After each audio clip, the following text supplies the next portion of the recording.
no Shepherd, not called Mass Effect 4, but enhanced familiar core structure with planet exploration, deeper romances, new species, and a universe without a mass relay network. That's just some of the things we'd like to see in Mass Effect 4 that I'll be discussing right now on CVG's weekly show, Wishlist.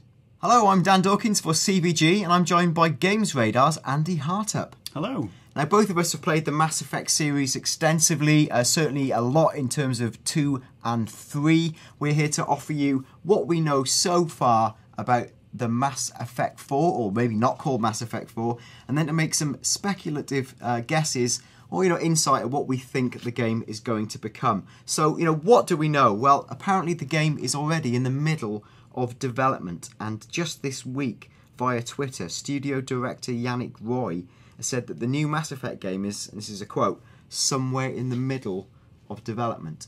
Now, we do also know that a playable build of the game is in the wild, and this was revealed by Casey Hudson back in September 2013. Wow. So that's pretty exciting. And he says, and the tweet was, "What's even more fun than working on the design of a new fictional world, ? He says, taking our first steps into it and looking around. So one of his co-workers, Aaron Flynn, had said, tweeted, "I'm tweeted having a great time playing the new Mass Effect game in Montreal. Ambitious, beautiful, fresh but recognisable, and fun." It's fun! Confirmed, says man who makes game. Now, what else do we know? We do know the game isn't going to have Shepherd. No, well, that wouldn't make any sense, would it, narratively? Unless it's one of those things where it's a prequel and there's little, like, baby Shepherd runs onto the scene for 2 minutes and someone goes, "Oh, there you go, Shepherd. See you later now, let the grown-ups do the alien smashing." That would simply be, when I say weird, it's not something like Battlestar Galactica has attempted. Exactly, yeah. But, we'll talk about it now. We think all signs point to a sequel. Yeah. Bioware have confirmed there'll be a fresh protagonist who is not another version of Commander Shepherd. And they've also said there'll be no direct continuation of the Commander's story. It says Shepherd's companions are unlikely to return. And that's according to what Mass Effect 3's lead writer, Mac Walters, has hinted. Well, that all sounds like a sequel, doesn't it?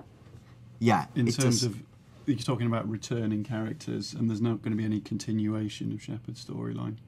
And one of the advantages they've got, I think, is there's lots of easy get-outs there. And we might voyage into spoiler country, which isn't a world in Mass Effect, where, at the end of 3, there's a fairly seismic event that, as we were saying off-air, effectively resets the entire universe.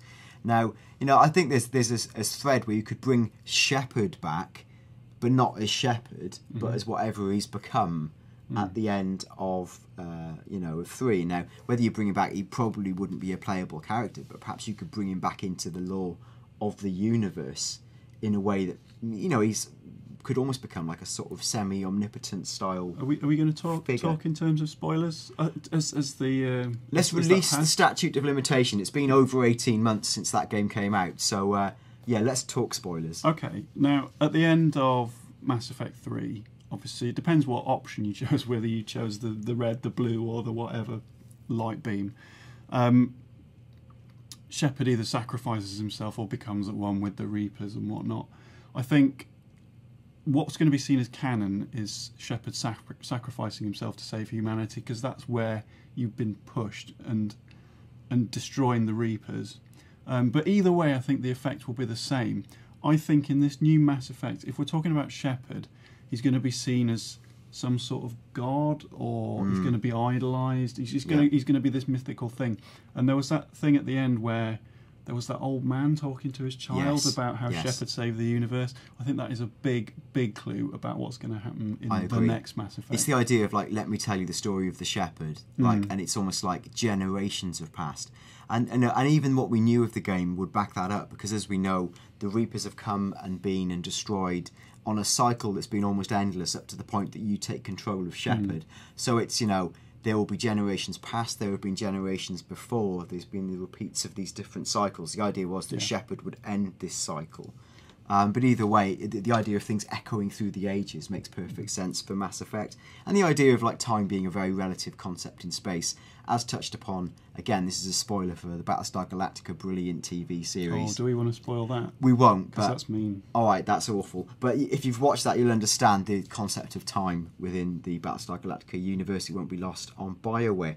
Now, what else do we know for definite about Mass Effect? Well, there is talk of it being the same type of game. That's effectively been confirmed by Bioware. They say it's recognisable. So the That's core very concepts sensible. of exploration, space, multiple planets, building a team, having your own craft. I'd be really amazed if any of that stuff didn't make it across. The only things to throw into the ring, and I'm not saying this is likely in any way, but is it going to be a straight RPG? Is it going to be more of a shooter hybrid like 3 was? Was it possible that it's even going to be an MMO? Because we know they experimented with that with was the Old Republic Bioware? I believe it was. Yeah. So there's a few things to throw into the ring. My personal opinion is that it's going to be more of a straight up RPG/shooter like the third one was. Perhaps maybe with the shooting toned down a little bit. But you were saying earlier that they've talked about Kojima, like Metal Gear Solid style. Yeah, well, this is more sections. my steer, as in, I think if you look at the way mechanically the game has evolved, and even if you go to replay 2 after playing 3, the shooting's quite stodgy in 2, and the cover's quite flimsy. 3 is, it absorbed the best of the world's current learnings in third-person action adventures. It isn't itself a great shooter, but it does the basics. Now, if you look at, just recently, the way that a game like Metal Gear Solid Ground Zeroes has taken, like, what a good game like Gears of War does well to what classically Metal Gear did well in terms of ambitious stealth, fused it to systems stolen from Far Cry and Splinter Cell. I say stolen, inspired by. Now, I can only see Bioware. Everyone looks at each other for inspiration. Yeah.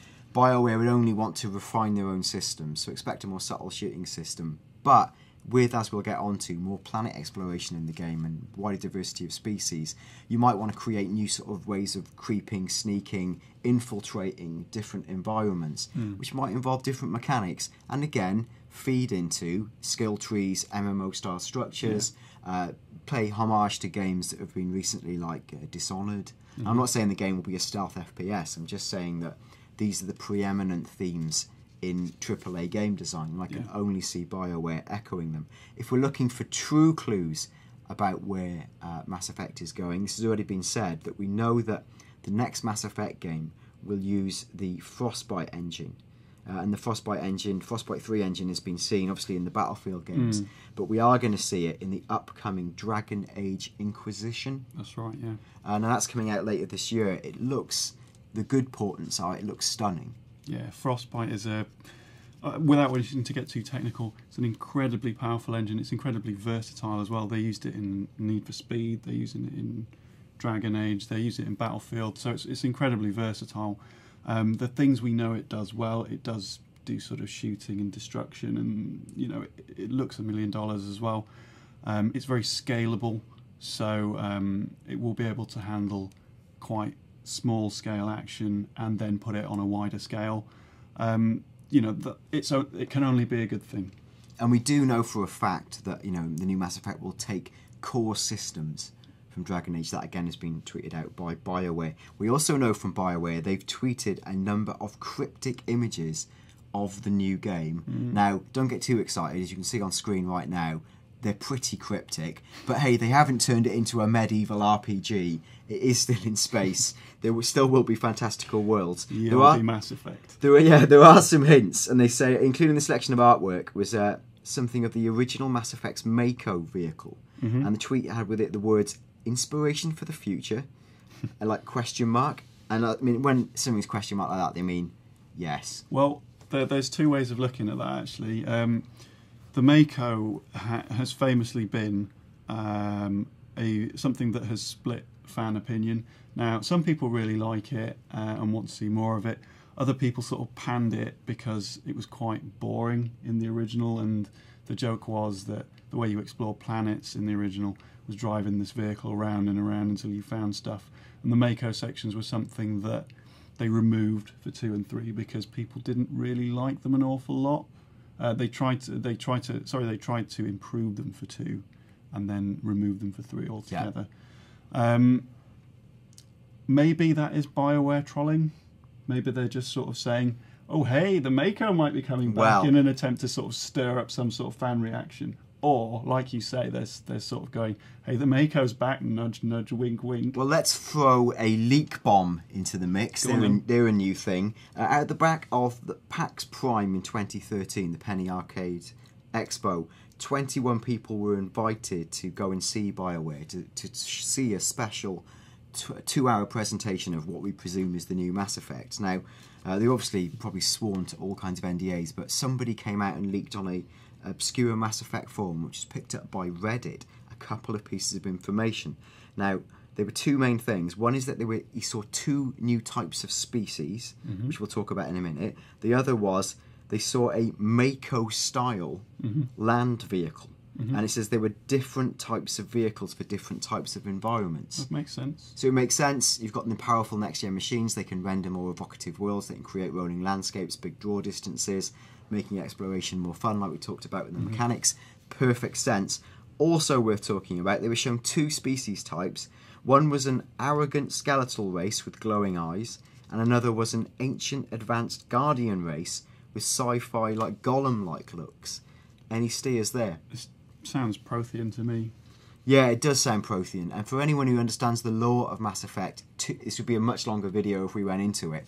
The Protheans are a species ripe for exploration. Yeah, they certainly are. Their background is sort of, it was explored in 3, but not to any great degree. And yeah, I can definitely see that being a thing in the next Mass Effect, even if it's a sequel. Yes, and sequel is the way we're leaning, and that's again coming from hints from Bioware. And this is during a PAX East 2014 panel, so super recently. Somebody had asked them like about the final choice Shepard makes, and someone said they asked about the response to Shepard's final actions directly after within the universe. Like, you know, what would you think they would be to Bioware? And Bioware just said, we can't really talk about this at this time. So, you know, hey, maybe they're going to talk about it somewhere else. Maybe in a game. And it really would be a great thing to talk about. This is partly wishlist, partly reality. Imagine the Mass Effect universe without Mass Effect relays. You don't need to imagine it, because if you finish Mass Effect 3, you'll know they basically get banjaxed, or at most, completely ruined. So the world of exploration we knew is gone. I mean, that really paves the way for like a dirtier sci-fi game, a more low-tech sci-fi game, which seems to be quite a trend at the moment, especially with stuff like Alien Isolation. They've gone back to a sort of almost cobbled together sci-fi for that, just based on the source material, obviously, you know. But I wouldn't be surprised if we saw a new Mass Effect where, you know, the human race and all the other alien species are trying to rebuild. They're sort of scavenging the technology that they can find, bolting it on, exploring planets, you know, trying to piece their civilization back together in that way. That, for me, would be super interesting. Yeah, I agree. Something that melds, like, it's brilliant graphics, more lo-fi exploration, much more advanced gameplay mechanics, richer, deeper interactions between characters that aren't just sexual with meaningful decisions. You know, and hey, bring back the sexy stuff. I loved it. Well, they are, aren't they? Yeah, that's coming back. You know, will be as was. So, I mean, all that stuff's great. Right, we're running out of time. The big thing is, when are we going to see this game? Well, all signs point to 2015, because this, as far as Bioware is concerned, is the year of Dragon Age. That game isn't out till the tail end of the year. They certainly won't want to deflect from it by announcing a Mass Effect too early. Do you think we won't see it at E3? I think at most we'd get an announcement from EA with very scant details, and even that might be seen as a spoiler too much. I guess it depends on EA's influence over Bioware. I think we will see it at or even before E3, because goodness me, because I think Mass Effect can exist in the same time as Dragon Age, not, you know, in terms of the story, but yeah. I think both the products can exist very separately, and people will be equally interested in them and will probably buy them both. We'll watch this space. We'll report more on CVG as it happens. So do click like if you like this video, and do subscribe for more great weekly wishlist videos in which we pick the biggest upcoming games and make big predictions based on evidence and sometimes a little frisson of fun times and madness from the past. Look out this year for N7 Day, which is the 7th of November every year, which is Bioware's like official Mass Effect Day. If they haven't spoken about it at E3, all eyes on November the 7th. Thanks for listening. See you again soon. Bye.